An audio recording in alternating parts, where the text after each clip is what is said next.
Well, I would say, if you would like to discipline yourself, which is a very good idea, you need to pick a direction. Pick a direction you want to go first. Pick a goal you would like to attain. And a medium to long-term goal. You might imagine something you need and want, some attainment that would motivate, whose pursuit would motivate you. And you can ask yourself that. It's a good question to ask yourself in general, This is a very good question to ask yourself is, if you could have what you needed and wanted, what would that be? And that's a meditative question. You don't want to force an answer out of yourself. You want to ask yourself that like you would ask someone else. If I could have what I wanted, what would that look like? And you can ask yourself that in a more differentiated way. If I could have the relationship that I needed and wanted, if I could have the friendships, if I could have the job or career, if I could have the educational pathway, if I could adopt civic responsibility in an optimized manner, if I could engage in some creative enterprise, if I took care of myself properly, if I regulated my susceptibility to temptations, what would that look like if it was optimized? And then that sets you up a goal that has some motivational force.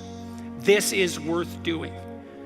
And then you might find, well, you don't do it anyways. And then I would say, well, that's because you're biting off more than you can chew.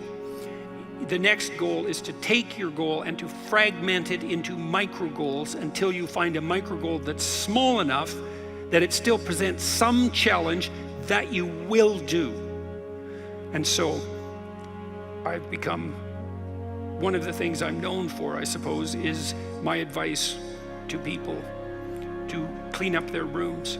And the people who think I'm their enemy laugh about that rule because of its simplicity, let's say. But the only reason they think it's simple is because they've never tried it. It's actually extremely difficult. And it was very frequently the case that, well, it's very difficult to put your room, your office, your bedroom in order. I mean, you think about your bedroom, hypothetically, let's say you're married, you share that room with someone else. Is your bedroom in order? Really? And I don't just mean, is it neat? Maybe it's too neat. Maybe it's too orderly. Maybe it's too sterile. Maybe it's too bare. Maybe that characterizes your whole bloody relationship. You set yourself a goal. Ask yourself what goal you want to set. And then break the goal down into steps that are small enough so that even someone as pathetic as you could manage them. And that requires a tremendous humility. I know it was frequently the case, for example, with my clients, that I would do an analysis of their situation in life, and let's say, just for the sake of argument, that someone was 30, living at home in the bedroom they grew up in high school, in a complete bloody state of disorder, both moral and practical. And one of the relatively simple steps that we might agree upon with regards to moving forward is, the person might think, well, I'm 30, I'm really immature, I haven't taken any responsibility for my life, my mother still makes my bed and cleans up after me. It's like, well, why don't you just start with that? Because you're not gonna just fix your life. Why don't you just try to clean up your room like you're a mature 14-year-old instead of a dreadfully dismal 30-year-old.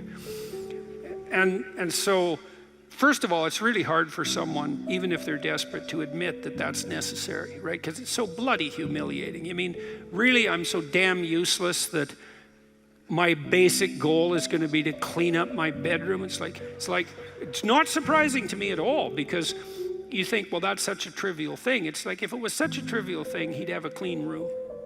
It's not trivial at all. That chaos in his immediate environment was deeply emblematic of the chaos of his life. They were the same thing.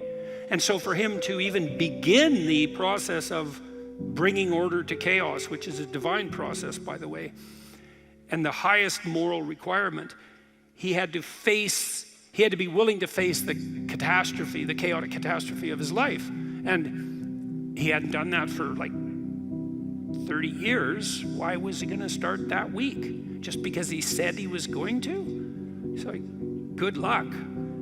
So what you do as a therapist in that situation is you just make the task smaller until you find a task so small but still moving forward that this is more complicated than it looks. And I also know that the first step taken towards the domination of chaos and its transformation into order is a cardinal and difficult step. And so you can make it small, and that's fine, it'll still work. So I might say, well, just move the vacuum cleaner inside your room. And then I would also say to someone in that situation, don't do more than that. If the agreement that you've made with me and with yourself is that that's enough, abide by the contract that you've written with yourself and allow yourself to be grateful for the fact that you had the courage to take even a single step forward. The upside of this is because you think, oh my God, that's so dismal, I have to start that low. It's like, yeah, probably, especially if it's a real difficult thing you're trying to sort out. You have to start as low as you are useless, and that's low. So, but the upside is that progress accelerates, it's not linear, and so if you take once you take the first step, the probability that you'll take a slightly larger second step increases, and that increases non-linearly. And so once you get the ball rolling, so to speak, once you start pushing the rock uphill, you can do it faster and faster.